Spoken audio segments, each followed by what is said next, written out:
बिस्मिल्लाहिर्रहमानिर्रहीम। Lecture number 42, Monday अप्रैल 20th।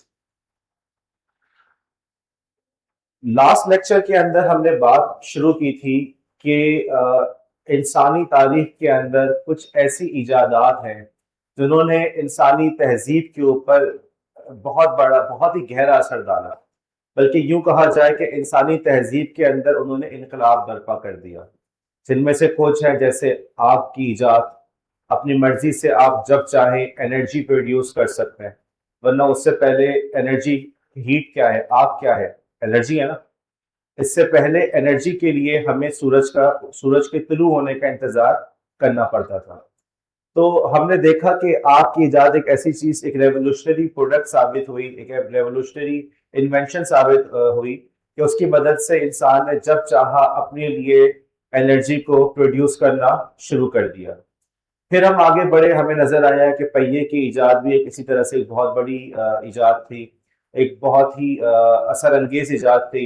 Agriculture का होना, बाज लोग कहते हैं कि इंसानों ने जब खाना पका के खाने लगे आग के ऊपर, तो ये भी एक बहुत बड़ी इजाद थी जिससे इंसान की तहजीब के ऊपर, उसके रहन सहन के ऊपर, उसके हाजमे के ऊपर, उसकी नशोनुमा के ऊपर, उसकी वजह से बहुत बड़ा असर पड़ा। हमने देखा कि हमारे पास, अगर हम गौर करें कि इंडस्ट्रियल रेवोल्यूशन की जो बुनियाद है, सनअती तरक्की की जो बुनियाद थी, वो थी प्रिंटिंग प्रेस की इजाद। प्रिंटिंग प्रेस से पहले लोग अपने हाथ से डॉक्यूमेंट्स को, किताबों को लिखते थे। लेकिन जब आपके पास प्रिंटिंग प्रेस हो गया तो हमारे पास बड़ी तादाद में किताबें छपने लगी, जिसकी वजह से लोगों के दरमियान तबादला ख्याल होने लगा, और यहीं से फिर आपकी इंडस्ट्रियल रेवोल्यूशन की बुनियाद हुई। हम ये यकीनी तौर पे कह सकते हैं कि अगर ये इंडस्ट्रियल रेवोल्यूशन ना होता तो हिंदुस्तान पे अंग्रेज कभी भी हुकूमत ना कर पाते। और यानी यूं कह लें कि अगर ये प्रिंटिंग प्रेस ना होता तो हिंदुस्तान के ऊपर अंग्रेज कभी भी हुकूमत नहीं कर पाते। ऐसी ही एक बहुत अहम इजाद है जिसका नाम है world wide web. World wide web को समझने से पहले हमारे लिए जरूरी है कि हम इस बात को समझें कि वर्ल्ड वाइड वेब और इंटरनेट एक दोनों मुख्तलिफ चीजें हैं। इंटरनेट का मतलब ये है कि कंप्यूटर्स को आपस में जोड़ दिया तो नेटवर्क बन गया। कुछ लैन है तो कुछ वैन है तो कुछ पैन है, और उन नेटवर्क्स को भी आपस में जोड़ दिया तो आपके पास जो चीज बनी उसका नाम है इंटरनेट। उस इंटरनेट पे तरह तरह की ट्रैफिक चल सकती है, लेकिन जिनमें से सबसे जो मारूफ है, जो सबसे ज्यादा जिसकी तादाद में जो ट्रैफिक होती है, वो है world wide web. World wide web ही वो चीज है जिसको आप लोग अमूमन जब हम कहते हैं इंटरनेट इस्तेमाल करना, तो उससे अक्सर हमारी मुराद वर्ल्ड वाइड वेब ही होती है। वर्ल्ड वाइड वेब को इजाद करने वाले साहब थे, उनका नाम था टिम बर्नर्स-ली। ये काम कर रहे थे सन CERN, एक ऐसा इदारा जो न्यूक्लियर फिजिक्स के ऊपर रिसर्च करता है। तो उस दौर के अंदर एक बहुत बड़ा चैलेंज ये था कि हम इतनी सारी इंफॉर्मेशन को कैसे, किस तरीके से मैनेज करें। हमने लास्ट क्लास के अंदर डिस्कस किया था कि एज अ स्टूडेंट आप भी इस प्रॉब्लम का सामना करते हैं। आपके पास भी इतने सारे नोट्स हैं, इतने सारे लेक्चर्स हैं, आप किस किस तरीके से इन तमाम नोट्स को आपस में मैनेज करें, उनको आपस में रिलेट करें। कहीं पे फॉर एग्जांपल आपने देखा कि सर राशिद की क्लास का कोई टॉपिक जो है वो सर तलहा की क्लास से रिलेट कर रहा है, लेकिन दोनों को आप कैसे लिंक कर सकते हैं? क्या कोई तरीका है ऐसा? नहीं। बहुत से बहुत ही डिलीजेंट स्टूडेंट हुआ तो अपने नोट्स पर लिख लेगा कि यही वाला टॉपिक जो है वो सर तलहा के फला लेक्चर से रेलिवेंट है, ये जो लेक्चर का टॉपिक है ये मिस शगुफ्ता के फला टॉपिक से रेलिवेंट लग रहा है। लेकिन इसके अलावा आपके पास कोई ऐसा तरीका नहीं है। और जैसे जैसे आप आगे बढ़ते जाते हैं, आपके पास इंफॉर्मेशन को इस तरह से आपस में लिंक करने के तरीकेकार बहुत बड़ा चैलेंज बनता चला जाता है।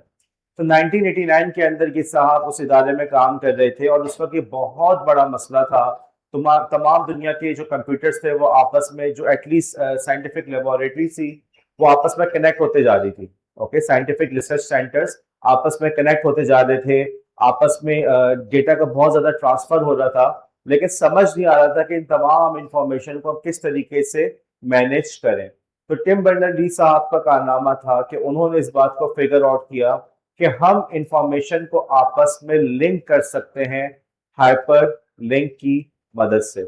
हम बात कर रहे हो पाकिस्तान की, और उसके अंदर जो जो रेलिवेंट टर्म्स आए, साउथ ईस्ट एशिया उसका भी एक लिंक, मोहम्मद अली जिना उसका भी एक लिंक, 1965 वॉर उसका भी एक लिंक, पता चला कि 1965 वॉर के अंदर इंडिया का जिक्र आ रहा है तो उसका भी एक लिंक, इंडिया पे गए तो इंडिया के पड़ोस में नेपाल है उसका भी लिंक। अब तुम देखो तमाम इंफॉर्मेशन एक से दूसरे, दूसरे से तीसरे, तीसरे चौथे के अंदर लिंक होते जा रही है।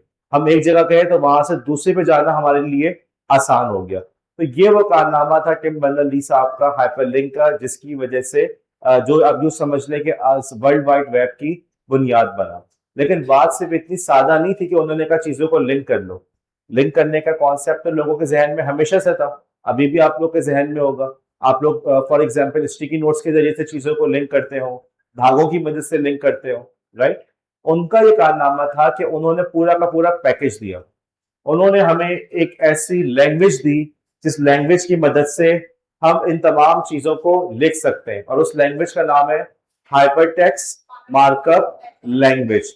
हाइपरलिंक्स, हाइपरलिंक से क्या आ गया, हाइपरटेक्स्ट, एक ऐसा टेक्स्ट जिसके अंदर कुछ एडिशनल खुसूसियात भी मौजूद हैं। और मार्कअप का मतलब जैसे हम अपने हाइलाइटर वगैरह से चीजों को मार्कअप कर रहे होते हैं। उन्होंने लैंग्वेज बनाई जिसकी मदद से हम इन चीजों को डिफाइन कर सकते हैं, ताकि हम बता सकें कि जी ये पाकिस्तान के अंदर जो साउथ एशिया ईस्ट एशिया आया है ये फला जगह पे जाके लिंक कर रहा होगा। तो इस लिंक्स को करने के लिए क्या सिस्टम होगा, क्या मेथड होगा, उसकी उन्होंने लैंग्वेज लिखी जिसका नाम है HTML। फिर देखा कि यार इसको कंप्यूटर पे ट्रांसफर करना है। अब कंप्यूटर पे ट्रांसफर करने के लिए उन्होंने उसके लिए एक प्रोटोकॉल बनाया, एक तरीकेकार बनाया जिसकी मदद से कंप्यूटर्स आपस में एक दूसरे को ये इंफॉर्मेशन मुंतकिल कर दें। और उस प्रोटोकॉल का नाम क्या है मिना? Hypertext transfer protocol. अब इस पूरी क्लास के अंदर अब आप लोग को ये समझ में आ गया कि यूआरएल के शुरू में जो लिखा आ रहा होता है ना HTTP, तो समझ में आ रहा होगा ये HTTP को बनाने वाले कौन थे, टिम बर्नर्स-ली। और इसकी मदद से जो है हमारे पास एक HTML फाइल आ रही है। HTML फाइल देखा, नाम सुना आप लोगों ने? कुछ ना कुछ लोगों ने उसका नाम लाजमन सुना होगा। ये हो नहीं सकता कि आप लोग इंटरनेट यूज करते हो और HTML का वर्ड आपके कानों से या आपकी आंखों के सामने से ना गुजरा हो। तो उन्होंने ये दो काम कर लिए। लेकिन इसके बाद फिर एक और चीज थी कि भाई जो डॉक्यूमेंट आ गई है उसको प्रेजेंट भी तो करो, नजर भी तो आए। एक चीज के अंदर लिखा हुआ है, फॉर एग्जाम्पल ये लिंक है, तो मुझे मुझे पढ़ने में तो मुश्किल होगी ना, उसको अच्छी तरह से फॉर्मेट करके मुझे दिखाओ। तो उसके लिए उन्होंने जो चीज बनाई, जिस एप्लीकेशन को बनाया, जिस सॉफ्टवेयर को बनाया, उसका नाम है ब्राउजर। क्या कह रही थी, क्या चीज? उसका नाम है वेब ब्राउजर्स। ओके, हमारे पास जो ब्राउजर्स है बहुत सारे। फॉर एग्जाम्पल हमारे पास क्रोम है, फायरफॉक्स है, विवाल्डी है, ब्रेव है, सफारी है, एज है, बेतहाशा ब्राउजर्स हैं। ब्राउजर्स को इस्तेमाल करते वक्त आप लोग इस बात को जहन में रखें कि आप ऑथेंटिक ब्राउजर्स का ही इस्तेमाल करें, जो मैंने आपको चंद नाम गिनवाए उन्हीं के अंदर यूज करें। इसके अलावा जो ब्राउजर्स हैं उसके अंदर बाज दफा मेलवेयर भी साथ आ रहा होता है। ओके, हमने ट्रोजन हॉर्स के अंदर इस टॉपिक को डिस्कस किया था कि बाज दफा बाज ब्राउजर बड़े मशहूर हुए लेकिन उसके साथ कोई मेलवेयर था, जिसमें से एक बड़ी मशहूर एग्जांपल है यूसी ब्राउजर की। यूसी ब्राउजर के अंदर सिक्योरिटी इश्यूज आए थे जिसको लोगों ने रिपोर्ट किया था, और इसकी वजह से उसको इस्तेमाल जो है लोगों ने डिसकंटिन्यू किया। अपने आप को महफूज रखने के लिए आपके लिए ज़रूरी है कि आप वही ब्राउजर इस्तेमाल करें जो रिप्यूटेबल, अच्छी शोहरत वाली कंपनीज ने बनाए हैं। मेरे ख्याल में अगर आप लोग विवाल्डी यूज करें तो it's more than enough. Okay, एक अच्छा ब्राउजर है, इश्तहारात वगैरह भी ब्लॉक हो रहे हैं, और आपके बाकी इवन यूट्यूब वीडियोस भी अगर आप देखते हैं तो उसके भी इश्तहारात को उसने ब्लॉक किया हुआ होता है। अब यहाँ पर एक बात आती है कि जो ब्राउजर है उसके क्या क्या खसूसियात है, क्या क्या प्रॉपर्टीज हैं। हम ये बात देख रहे हैं कि हमारे तलबा जो हैं, हमारे यूजर्स जो हैं, वो एप्स के अंदर और ब्राउजर के अंदर फर्क नहीं कर पाते। मसलन मैं उनसे कहता हूँ कि ब्राउजर खोले तो वो क्या खोल लेते हैं, गूगल को। वो गूगल की ऐप है, वो सर्च के लिए बनाई गई है। ब्राउजर एक अलग चीज है। ओके, आप गूगल की ऐप से भी सर्च कर सकते हैं, ब्राउजर में भी सर्च कर सकते हैं, लेकिन ब्राउजर आपको कुछ एडिशनल फीचर्स दे रहा होता है। आप सामान को ट्रांसफर करने के लिए, आपको घर शिफ्टिंग हो रही है तो घर के अंदर सामान को शिफ्ट करने के लिए आप ठेला भी यूज कर सकते हैं। ठेला भी सामान को एक जगह से दूसरी जगह ले जाता है। आप शेजोर का ट्रक भी यूज कर सकते हैं, लेकिन शेजोर का ट्रक और क्या ठेला दोनों एक ही चीज है? दोनों के अंदर फर्क है, ये फर्क आपके जहन में होना चाहिए। मैं यहाँ से वहां जा रहा हूँ, ये मैं कार पे भी जा सकता हूँ, मैं पैदल भी जा सकता हूँ, मैं बाइक पे भी जा सकता हूँ, लेकिन मेरे जहन में इन दोनों चीजों का, इन तीनों चीजों का फर्क जहन में होना चाहिए कि ये कॉमन चीजें इसमें मौजूद हैं, तब हम इसको कहेंगे कि भाई ये गाड़ी है, ये बाइक है। और अगर ये चीजें उसके अंदर मौजूद नहीं है तो भाई फिर ये गाड़ी नहीं है। बाइक के कितने पहिए होते हैं? दो पहिए होते हैं, राइट। और साइकिल के? लेकिन साइकिल और बाइक के दरमियान फर्क कर सकते हो? तुम्हारे अंदर यही सलाहियत होनी चाहिए कि तुम ब्राउजर के अंदर और दूसरी एप्स के दरमियान फर्क कर सको। इंशाल्लाह ताला फ्यूचर में अगर आप लोगों ने स्पेशलाइजेशन के अंदर एक सब्जेक्ट लिया तो वहां पे हम बात करेंगे क्लासरूम के अंदर टेक्नोलॉजी का इस्तेमाल, कि क्लासरूम में टेक्नोलॉजी कैसे इस्तेमाल करते हैं, टीचिंग के कौन कौन से मेथड्स हैं जो टेक्नोलॉजी के साथ हम कर सकते हैं। जैसे अभी सर राशिद पढ़ा रहे हैं jigsaw method, Socrates method, right. बहुत सारे ऐसे ट्रेडिशनल मेथड्स पढ़ा रहे हैं, टेक्नोलॉजी के साथ कौन से नए मेथड्स हैं।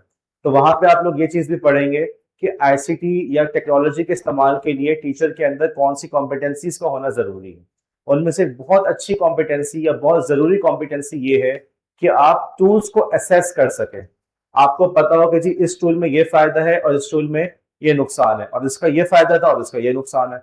हम व्हाट्सएप की जगह डिस्कॉर्ड यूज कर रहे हैं, तो आपके अंदर इतना सेंस हो, आप बता सकें यार व्हाट्सएप का ये फायदा है और ये नुकसान है, और डिस्कॉर्ड का ये फायदा है ये नुकसान है, और ईमेल का तो ये फायदे हैं ये नुकसान आता है, और उसकी रोशनी में आप फैसला कर सकें। लेकिन ये फर्क करने की सलाहियत होगी तभी तो कर सकोगे असेसमेंट। इसी तरीके से आपके अंदर सलाहियत को होना जरूरी है कि ब्राउजर के अंदर और दूसरी एप्स के दरमियान क्या फर्क मौजूद है। सिर्फ गूगल पे आपने सर्च कर लिया तो इसका मतलब ये नहीं कि वो ब्राउजर बन गया, या यूट्यूब की ऐप के अंदर आपने वीडियोस देख ली, अब विवाल्डी में भी आपने वीडियोस देख ली, वीडियोस तो दोनों जगह चल रही है ना, लेकिन ब्राउजर कौन है? विवाल्डी। यूट्यूब की जो है वो एक ऐप है। अब ये चीजें, ये फर्क हमें कैसे पता चलेगा? तो कुछ फंक्शनैलिटीज हैं, ओके, कुछ प्राइमरी कंपोनेंट्स है, कुछ प्राइमरी फीचर्स है, कुछ प्राइमरी फंक्शंस है। अगर वो फंक्शंस हमें मिल रहे हैं तभी हम कहेंगे कि ये चीज ब्राउजर है, और अगर ये प्राइमरी फंक्शंस हमें नहीं मिल रहे तो हम क्या कहेंगे कि यार ये चीज ब्राउजर नहीं है, ये कुछ और चीज है, कोई ऐप है, लेकिन बहरहाल ये ब्राउजर नहीं है। अब उनमें से जो बड़ी अहम चीज है, फॉर एग्जाम्पल आपके पास एक एड्रेस बार होता है, ओके, जिसके जरिए से आप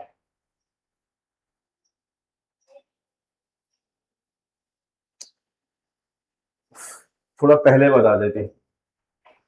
अब चेंज हो गई?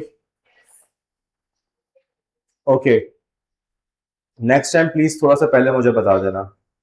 ओके, तो सबसे इंपॉर्टेंट चीज तो होगी उसके अंदर एक एड्रेस बार होता है, ठीक है। एड्रेस बार के अलावा उसके अंदर वो आपको टैब ब्राउजिंग करने देता है। टैब ब्राउजिंग के अलावा अगर आप आगे जाएं तो उसके अंदर वो आपको हिस्ट्री देखने देता है, आपके पास बुक मार्क्स का ऑप्शन है, और इसके अलावा आप यानी कि आप बुक मार्क्स को सेव कर सकते हैं, डिफरेंट टैब्स को खोल सकते हैं, और पूरी मुकम्मल वेबसाइट वो आपको दिखा देता है। इसके अलावा इसके अंदर एक और चीज है जिसे हम कहते हैं इनकॉग्निटो विंडो या प्राइवेट विंडो। अब आज का जो टॉपिक है वो हमारा इसी मौजू के मुतालिक है, इनकॉग्निटो विंडो या प्राइवेट विंडो क्या होती है। आप में से किस किस ने गजनी मूवी को देखा? गजनी फिल्म, गजनी फिल्म है, राइट। किस किस ने देखा है? इतने से लोग। तुम लोग किताबें भी नहीं पढ़ते, मूवीज भी नहीं देखते, क्या करते हो? पढ़ते हैं, सौलिया ने कहा पढ़ते हैं, इतना बड़ा झूठ। शायदा देखिए, क्या था मूवी, स्टोरी बताओ। आओ यहाँ पे, आओ जल्दी आओ।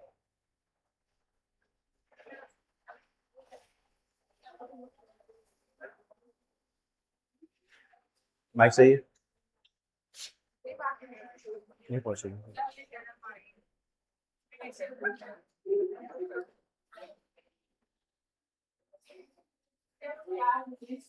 बात करें।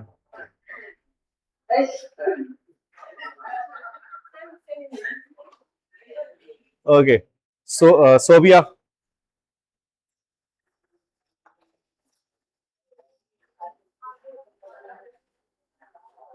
ओके, यूट्यूब रिकॉर्डिंग के लिए बात है कि शाहिदा शर्मा रही थी, उनको कहा था फिल्म की कहानी बतानी है, लेकिन वो समझी कि फिल्म का गाना सुनाना है, इसलिए वो शर्मा रही थी। अब सोबिया में बताएंगी।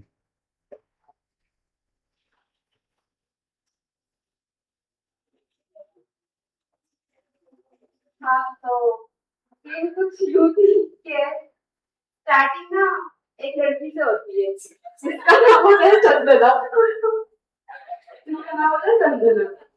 संजना बहुत ही नेचर की अच्छी होती है। तो वहाँ एक वो ना स्कूल की तरफ से गुजर रही होती है।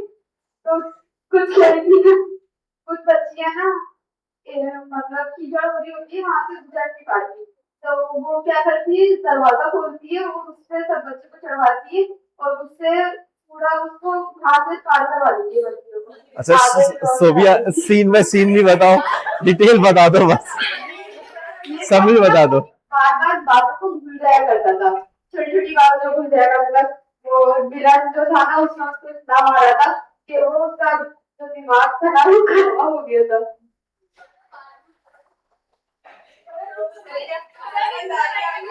समझ आया? बस शॉर्ट टाइम में नहीं रोकता वो। अच्छा, वो क्या याद करने के लिए फिर क्या करता था? वो याद करने के लिए अपनी डायरी में लिख दिया था। नहीं, उसने नहीं लिखा था, शायद संध्या में नहीं लिखा था। याद देना मुझे।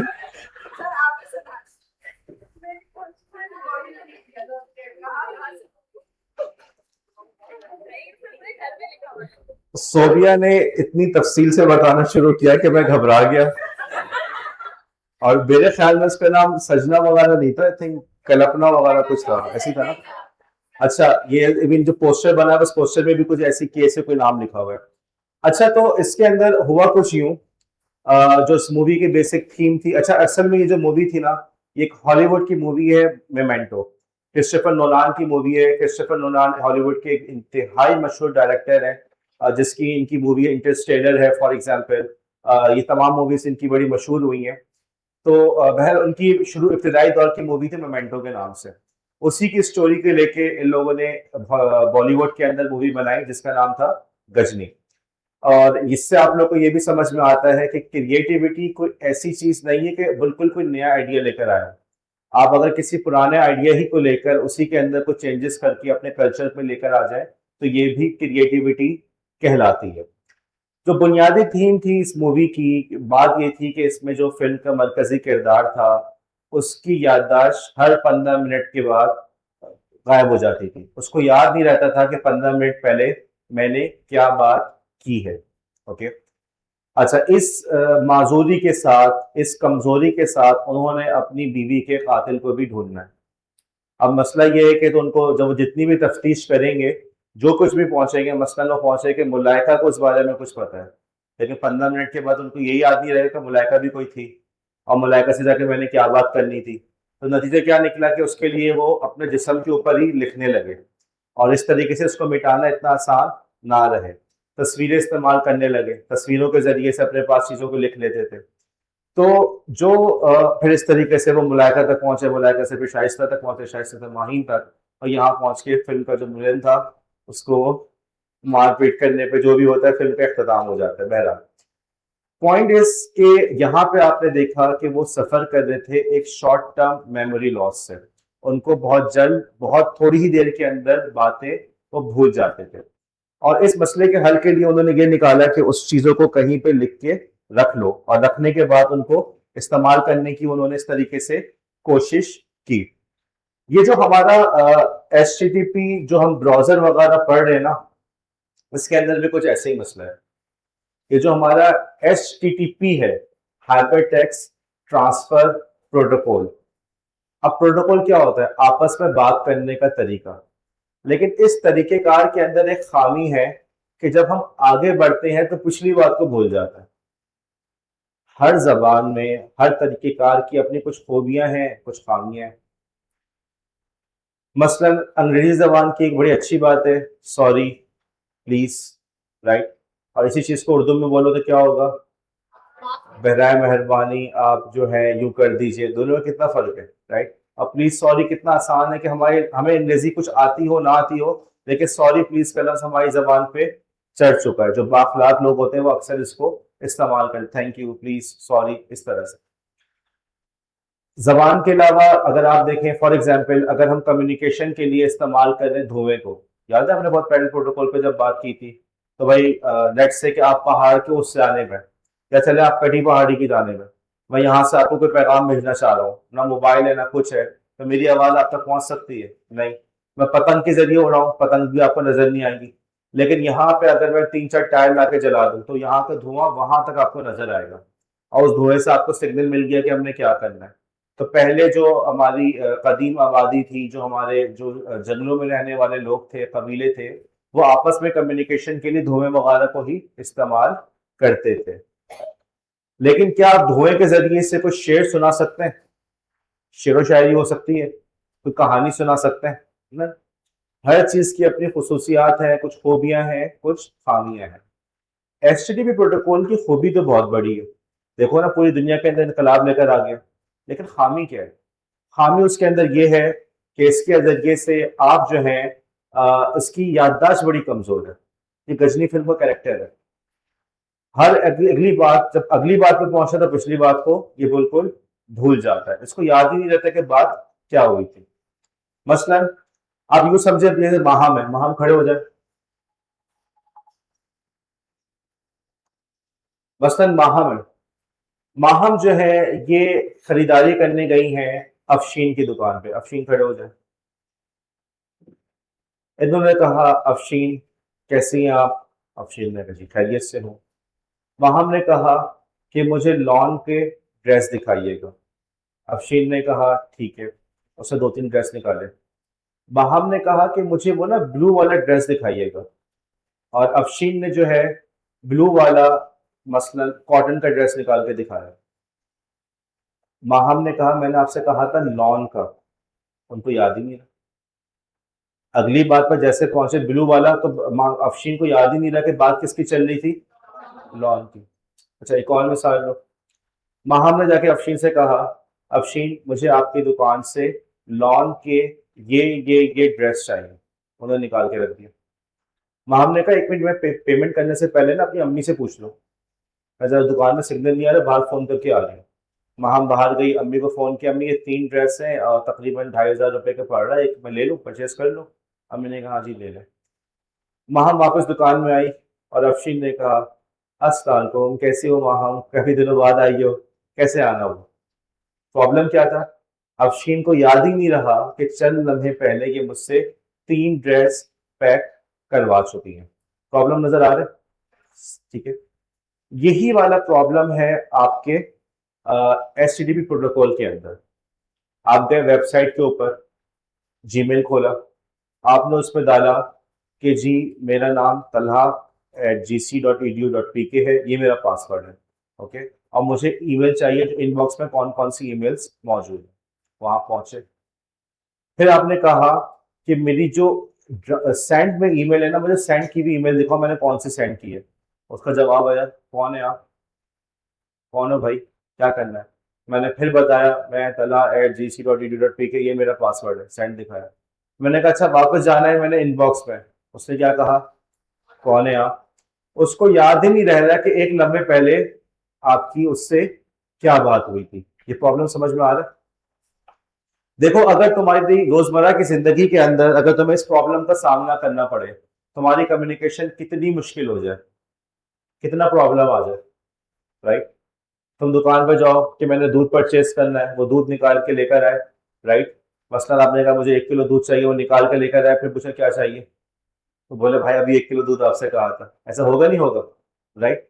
आपने उससे दूध लिया, उससे कहा अच्छा यार एक काम करना, आधा किलो दही भी बांध दो।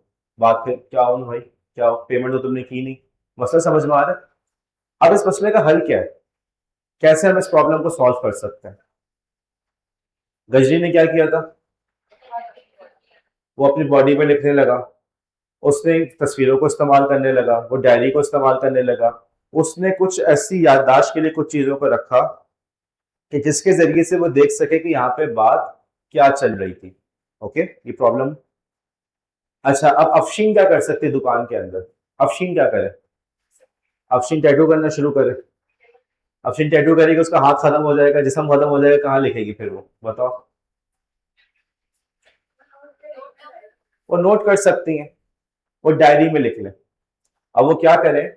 जब माहम ने कहा कि अफशीन, मैं जरा अम्मी को फोन करके पूछ लूं कि ये कपड़े लेने नहीं लेने, अफशीन ने पर्ची पे लिख के दिया कि कुछ लिख के दिया, माहम लॉन ड्रेस 2,500, ठीक है, 3 पीसेस उन्होंने लिए थे और उसमें से ड्रेस कोड था लेफ्ट ब्लू ड्रेस XY1 और वाइट ड्रेस ZA1, कोड भी लिख दिया उन्होंने और वो पर्ची पकड़ा दी माहम को।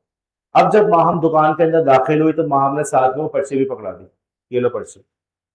अब जब अफशीन ने पर्ची देखी, देखती हुए समझ गई अच्छा माहम वो आपके ड्रेस मैंने तैयार रखे हुए। अफशीन का जो प्रॉब्लम था कि उसको याद नहीं रह रहा था, वो मसला कैसे सॉल्व हुआ, आपने उसको डायरी के ऊपर लिख दिया था। अब जब भी माहम आएंगी उससे पर्ची दिखाई, उसको समझ में आ गई। अब आप गए दूध की दुकान के ऊपर, वहां पे रशीद अंकल है, रशीद अंकल को आपने पर्ची दे दी पहले से, ओके, पर्ची दे दी कि जी मैं आई हूँ, मसलन मैं मिर्जा साहब के घर से आई हूँ, ओके, उन्होंने ठीक है मिर्जा साहब के घर से, ओके, देखती पहचान लिया, अच्छा इनके घर में रोजाना ये सामान जाता है, उन्होंने के अपने पास बिल में नोट कर लिया, अपने पास लिख लिया कि जी इनका जो इतना बिल बना है, जब इनके वालिद आएंगे तो हमें पेमेंट कर देंगे। ये पूरा प्रॉब्लम कैसे सॉल्व हो रहा है, लिख लिख के, राइट और रॉन्ग, लिखने से मसला हल हो रहा है। जो HTTP प्रोटोकॉल है ना, उसके साथ भी यही वाला मसला है, उसको याद नहीं रहता। अब होता क्या है कि उसके लिए भी हमने एक तरीका, एक पर्ची इस्तेमाल की। मैं गया जीमेल पे जाके मैंने कहा मेरा नाम है talha@gc.edu.pk, ये मेरा पासवर्ड है, ओके, मुझे इनबॉक्स दिखाओ। उसने मुझे एक पर्ची दे दी। अब मैंने कहा कि मुझे सेंट ईमेल्स भी देखनी है, मैंने पर्ची भी साथ में दी। उसने कहा चाहे तलहा, इसका पासवर्ड भी सही है, ठीक है, इसको सेंट ईमेल्स दे दो। फिर मैंने कहा मुझे वापस जाना है इनबॉक्स पे, मैं दोबारा पर्ची दे दी। उसने कहा ठीक है, इसने जो अभी तलहा है और उसको जो है वापस जाना है इनबॉक्स के ऊपर। तो इस तरीके से वो तमाम चीजों के अंदर स्विच कर रहा है, लेकिन किस वजह से, मैं उसको हर कम्युनिकेशन के अंदर एक पर्ची दे रहा हूँ। उस पर्ची को देखकर उसको तमाम चीजें सारी की सारी याद आ जाती हैं कि किसके मुतालिक बात हो रही है। नेट की दुनिया के अंदर इस पर्ची को पता है क्या कहते हैं, उमैमा, मलाइका, इसे कहते हैं कुकीज। कुकीज का वर्ड सुना है, वेबसाइट पर जाते हैं लिखा हुआ आता है कुकीज को एक्सेप्ट करें, जहन में आता होगा तो कुकीज क्या चीज है, राइट और रॉन्ग, अब समझ में आया। कुकीज वो पर्ची है, ठीक है, ये वो टैटू है, वो तस्वीरें हैं जिनकी मदद से हमने आमिर खान साहब की जो शॉर्ट टर्म मेमोरी लॉस का मसला था वो हल किया था। कुकीज की मदद से HTTP प्रोटोकॉल याद रखता है कि आप कौन है, ओके, अब बात समझ में आई। इस बारे में कोई सवाल, कोई कंफ्यूजन? कुकीज के जरिए से हम पहचानते हैं कि इस वेबसाइट के ऊपर कौन आया है। अब जब आपको समझ में आए प्राइवेट विंडो क्या होती है, प्राइवेट मोड क्या होता है और इनकॉग्निटो मोड क्या होता है, ये जो प्राइवेट मोड और इनकॉग्निटो मोड होते हैं ना, इन ब्राउजर के अंदर इसमें ये होता है कि जब से ही आप इसको बंद करेंगे आपकी सारी कुकीज डिलीट हो जाएंगी, ओके, सारी की सारी कुकीज उसके अंदर से डिलीट हो जाएंगी, या उसकी हिस्ट्री जो है उसको वो सेफ नहीं रखेगा। आपने जो भी काम किया, जो कुछ भी आपने देखा, ना उसने आपकी जो है हिस्ट्री को महफूज रखा, ना ही उसने आपकी कुकीज को महफूज रखा। यूं इस तरीके से इसका कुछ फायदा होता है कि आपकी जो डेटा होता है वो किसी हद तक महफूज रह जाता है। अगर आप लोग कॉलेज के अंदर कंप्यूटर पे काम कर रहे हो तो आपको यहाँ पे ब्राउजर के अंदर कौन सी विंडो खोलनी चाहिए, नॉर्मल विंडो या प्राइवेट विंडो? किसी भी पब्लिक कंप्यूटर पे काम करते हुए आपको प्राइवेट विंडो का इस्तेमाल करना चाहिए, ताकि अगर आपका कंप्यूटर, जब आप कंप्यूटर उस विंडो को बंद करें तो आपकी हिस्ट्री, आपकी तमाम इंफॉर्मेशन चली जाए। देखो होता क्या है, मसलन यहाँ पे कॉलेज में आके आपने अपने अकाउंट में लॉग इन किया और आपने कहा कि जब जा रहे होंगे ना तो मैं इसको लॉग आउट कर दूंगी, लेकिन पता चला कि बिजली चली गई, अब आपका अकाउंट लॉग इन रहा नहीं रहा, राइट। इस मसले का हल क्या होता, अगर आप प्राइवेट विंडो यूज करते, बिजली गई, कंप्यूटर बंद हुआ, प्राइवेट विंडो भी खुद ब खुद बंद हो गई, क्या वो अकाउंट वापस आ सकता है? जब मैं इस कॉलेज में आया तो मुझे पता चला कि मैंने टीचर्स के पर्सनल अकाउंट्स पे लॉग इन देखे, कॉलेज का कंप्यूटर खोला, टीचर का ईमेल एड्रेस खुला हुआ उसके अंदर। मैं यहाँ पे गया शॉप पे, उसको कंप्यूटर पे कोई मसला था, उसने कहा सर आप देख लें, मैंने देखा तो पता चला वहां पे एक टीचर का ईमेल अकाउंट लॉग इन हुआ हुआ। अब आप सोचें कि मसलन मैं उस टीचर के बिहाफ पे अगर बच्चों को गलत ईमेल करना शुरू करूं या टीचर के दोस्तों को मेल करना शुरू करूं, मुझे पैसों की जरूरत है, मुझे 1 लाख रुपए दे दो, वापस कर दूंगा, मसला होगा नहीं होगा? कितनी बड़ी बात है कि यार आपके, अगर मेरी ईमेल से आपके पास कुछ ऐसी ईमेल आ जाए कि आपका पेपर नहीं हो रहा, आपको फेल कर रहे हैं, अगर आप 10,000 रुपए देंगे तो पास करेंगे, आपके जहन में क्या आएगा? या अल्लाह ताला की ईमेल, शक तो होगा ना, अल्लाह ताला की ईमेल है, लगता है कुछ गड़बड़ हो गई है, राइट? तो अब आपका पर्सनल ईमेल को महफूज रखना कितना जरूरी है।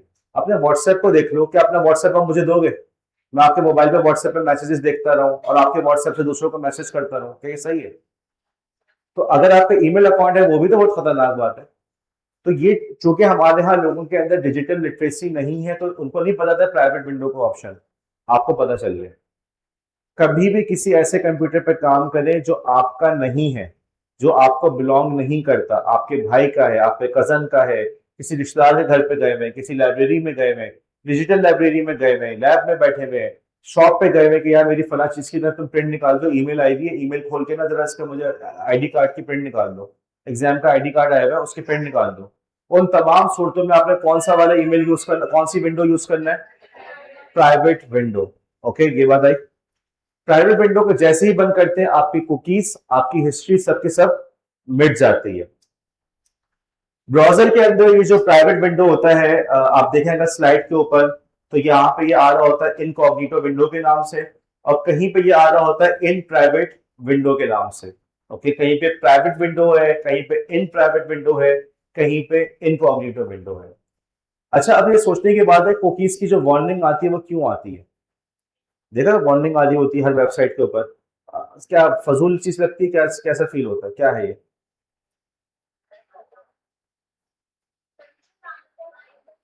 परमिशन मांगना होता है तो क्यों मांग रहे हैं बिरदा? देखो, कुकीज जो है ना, थोड़ी सी किसी हद तक उसका नुकसान भी है, फायदा तो हुआ, इसेंशियल तो है, लेकिन जहां भी कोई अच्छी चीज आती है उसका एब्यूज करने वाले लोग भी आ जाते हैं।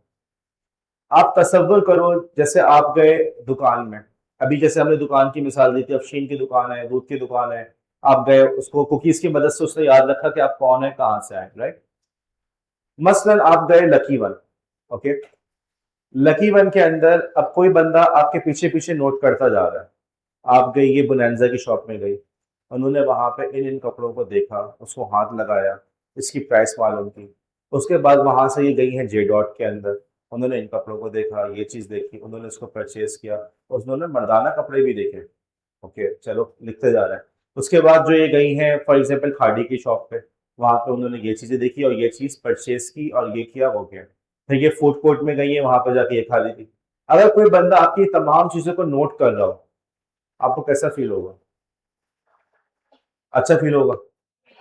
क्या ऑकवर्ड फील होगा कि यार कोई हमारा डेटा इस तरह से कलेक्ट कर रहा है? ये जो कुकीज है ना, इन कुकीज को भी इन कुकीज को भी लोगों ने इस तरह से अब्यूज करने लगे कि वो ट्रैक करने लगे, कौन इस वेबसाइट पे गया है, किस वेबसाइट पे गया है, क्यों गया है, कितनी देर तक रहा, तमाम तमाम बातों को वो नोट डाउन करने लगे। अब मसलन वो चाहें देखना कि एमन जो है वो कौन कौन से कंप्यूटर्स पे, कौन कौन सी वेबसाइट्स पे जाती हैं, कितने बजे ऑनलाइन होती हैं, कब तक रहती हैं, राइट? और कौन कौन सी वेबसाइट्स देख रही होती हैं, किस आर्टिकल को बहुत डिटेल में पढ़ रही होती हैं। अब अगर ये सारा डेटा एमन का स्टोर होने लगे तो इसमें एमन को क्या फील होगा? अच्छा फील होगा या ऑकवर्ड फील होगा? यही वाला काम आपका ऑनलाइन होने लगा, लोग आपका डेटा इस तरीके से कलेक्ट करने लगे। यूरोपियन यूनियन ने इस बारे में सख्ती से कानून का पाबंद बनाया तमाम वेबसाइट्स को कि अगर आप जो है यूरोप के अंदर कारोबार करना चाहते हैं, आप चाहते हैं कि आपकी वेबसाइट यूरोप में इस्तेमाल हो, तो आपने वाज़ेह तौर पे बताना है कि हम कुकीज़ के ज़रिए से आपकी इंफॉर्मेशन को स्टोर कर रहे होते हैं। अगर आप कुकीज़ को रिजेक्ट करना चाहें तो हम रिजेक्ट कर देंगे, ओके, एक्सेप्ट करना चाहें तो एक्सेप्ट कर लेंगे, और आपने परमिशन लेनी है, परमिशन लिए बगैर आप किसी की कुकीज़ को स्टोर नहीं कर सकते। ये वो वजह है, इस यूरोपियन कानून की पाबंदी की वजह से आयरा आपको तमाम वेबसाइट्स के ऊपर, अक्सर वेबसाइट्स के ऊपर ये वार्निंग नजर आती है कि आपने कुकीज़ को आप इस वेबसाइट पर कुकीज़ इस्तेमाल होती है, आप चाहते हैं करना या नहीं चाहते करना। ओके, अलबत्ता एक और बात, यूरोपियन यूनियन ने जब ये कानून बनाया तो बहुत देर हो चुकी थी। लोगों को ट्रैक करने के, लोगों को पीछा करने के, लोगों की इंफॉर्मेशन को कलेक्ट करके जमा करने के नित नए तरीके आ चुके हैं। ये कुकीज वाला तरीका तो बहुत पुराना हो गया। ओके, तो अगर आप कुकीज को रिजेक्ट कर रहे हैं, कुकीज को नहीं इस्तेमाल कर रहे, तो आप ये ना समझें कि आप 100% महफूज हैं। इसके बावजूद भी आपका डेटा आपको किसी ना किसी तरीके से ट्रैक किया जा रहा है। आज के इस लेक्चर के अंदर हमने समझा कि HTTP प्रोटोकॉल जो है इनकी याददाश्त बहुत कमजोर होती है। टेक्निकल जबान में इसके लिए हम कहते हैं ये है स्टेटलेस प्रोटोकॉल। स्टेटलेस है, ओके। अब उसको याद ही नहीं रहता कि हमने किस स्टेट पे थे, क्या बात चल रही है। इस मसले को हल करने के लिए हमने एक चीज को इजाद किया जिसका नाम हमने रखा कुकीज। कुकीज के जरिए से वो याद रखता है कि भाई मुझसे कौन बात कर रहा है, मुझसे तलहा बात कर रहा है, या मुझसे सफा बात कर रही है, मुझसे रिदा बात कर रही है। रिदा को क्या पसंद था, सफा को क्या पसंद था, वो तमाम चीजें उसको कुकीज के जरिए से याद रखता है। जब आप प्राइवेट विंडो को इस्तेमाल करते हैं तो आपकी हिस्ट्री, आपकी कुकीज जैसी बंद किया वो सबका सब मिट जाता है। अलबत्ता और तमाम पब्लिक कंप्यूटर्स पे, हर वो कंप्यूटर जो जिसको आप ओन नहीं करते, जो आपकी मिल्कियत नहीं है, तो उसके अंदर हमेशा आपको कौन सी विंडो यूज करनी चाहिए? Private window. हमेशा इस बात को ध्यान में रखो। ब्राउजर के अंदर ये प्राइवेट विंडो के नाम से भी होती है इंशरा, ये इनकॉग्निटो विंडो के नाम से भी होती है, और ये इन प्राइवेट विंडो के नाम से भी होती है। नाम मुख्तलिफ है लेकिन काम सबका एक ही है। और इसी तरीके से आपको समझ में आया कि कुकीज की वार्निंग जो आ रही होती है, तो वो कुकीज आपको ट्रैक करने का एक बड़ा जरिया है। उसके फायदे भी हैं लेकिन नुकसानात भी हैं कि लोग इसके जरिए से आपको ट्रैक कर सकते हैं, किन वेबसाइट्स पर जा रहे हैं, किन चीजों को देख रहे हैं, क्या चीजें कर रहे हैं, हर चीज को वो नोट कर रहे होता है। और इसके लिए यूरोपियन यूनियन ने कानून साजी की कि हर वेबसाइट जो है वो आपकी परमिशन लेकर कुकीज इस्तेमाल करेगी, वरना नहीं करेगी। लेकिन ये कानून भी यूं समझ ले लंगड़ा कानून है, पावरफुल कानून नहीं है, यूजफुल कानून नहीं है। उस जमाने में भी इस पर तनकीद हुई थी कि ये कानून गलत है, इसका नुकसान कोई फायदा नहीं है, लेकिन बहरहाल कानून लागू हो गया। और आप लोग ये ना समझे कि अगर आप लोग प्राइवेट विंडो यूज कर रहे हैं, अगर कुकीज को रिजेक्ट कर रहे हैं, तो उसकी मदद से आप लोग 100% प्राइवेट हैं। ऐसा नहीं है। आपको ट्रैक करने के नए नए तरीके आ चुके हैं, और दुनिया के बेहतरीन दिमाग, बेहतरीन कंपनीज के अंदर बैठकर यही कर रहे होते हैं कि हम किस तरीके से आपकी एक्टिविटीज को ट्रैक करके आपको आपकी मर्जी के, आपके मतलब के इश्तेहारात दिखाएं। तमाम कंपनी इसी काम पे लगी हुई होती है। तो नए नए तरीके हैं। आपके लिए जरूरी है कि अपने आप को, अगर आप बचना चाहते हैं तो अपने आप को अप टू डेट रखें, समझें कि किस किस तरीके से मैं इन तमाम ट्रैकिंग से बच सकता हूँ, ट्रैकिंग से बचूंगा तो क्या फायदे मिलेंगे, क्या नुकसान भी हो सकते हैं। तमाम चीजों को समझ के आप एक रैशनल होकर फैसला कर सकें। इस पर एक किस्सा है, टेक्नोलॉजी के फोरम पे किस्सा आया। एक खातून ने ये लिखा कि जैसे हमारे यहाँ दराज पे शॉपिंग होती है ना, तो उन पे अमेजोन पे शॉपिंग होने लगी, वहां पे अमेजोन पे करते हैं। तो उन्होंने देखा कि अमेजोन के ऊपर उनको बच्चे के मुतालिक जो इश्तेहारात होते हैं, बच्चे के डायपर, बच्चों के कपड़े, बच्चों के खिलौने के इश्तेहार आने लगे। तो बहुत हैरान हो कि हो क्या रहा है। कुछ अरसे में डॉक्टर की तरफ से फोन आया, उनके मियाँ बीवी को पता चला कि जी उनके यहाँ वो बेबी एक्सपेक्ट कर रहे हैं। तो उनको बाद में पता चला था, अमेजोन को पहले पता चल गया था। कैन यू इमेजिन किस तरह से, किस तरीके से अमेजोन कितना, किस तरह से इसको आप लोग को ट्रैक किया जा रहा है कि एक एक बात वो आपके बारे में गैस कर रहे हैं। तो नए नए तरीके हैं, हम पहले भी इस बारे में बात कर चुके हैं कि आप लोग बात कर रहे हो तो कुछ देर में उसी के इश्तेहार आने लगता है। तो ये तरीके नए नए आ चुके हैं। उनमें से एक पुराना तरीका है कुकीज का, अभी भी इस्तेमाल होता है, और उसको बहरहाल आपको एक समझदारी होनी चाहिए कि कुकीज जो है कहाँ पे फायदा पहुंचा सकते हैं, कहाँ पे नुकसान पहुंचा सकते हैं, और उसकी रोशनी में आप फैसला करें कि हमें कहाँ पे कुकीज को यूज करना है, कहाँ पे नहीं करना।